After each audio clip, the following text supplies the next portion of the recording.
Şimdi geldik. Bakın davranışçı kuramları 4 tane anlattık. Bilişsel ağırlıklı davranışçı kuramları. Sosyal öğrenmelik bu önemlidir bizim için. 2-3 soruluk yerdir.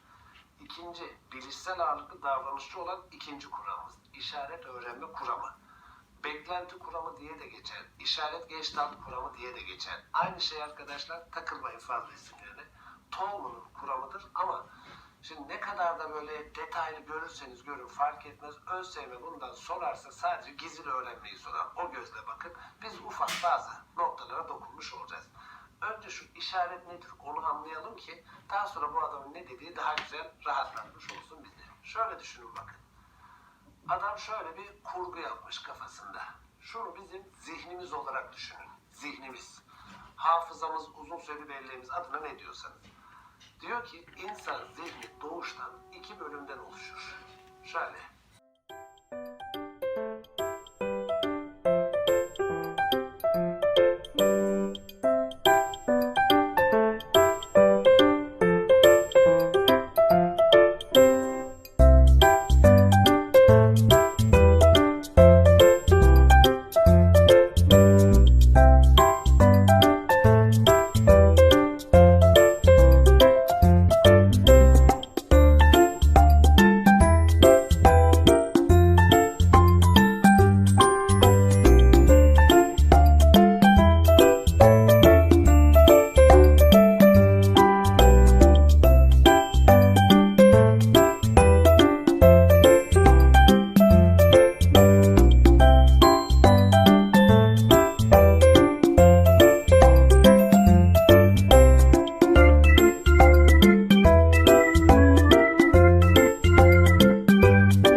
işte yapım ekleri, çekim ekleri ya da diğer sözcüklerle anlam ilgisi kurmasını sağlayan ekler çekim ekleri olarak karşımıza gelecek. Sonra gövde kavramından bahsedeceğiz. Biliyorsunuz gövdenin ne olduğunu umarım. Evet, yapım eki almış sözcük demek arkadaşlar gövde. Ve en son yapısına göre sözcükleri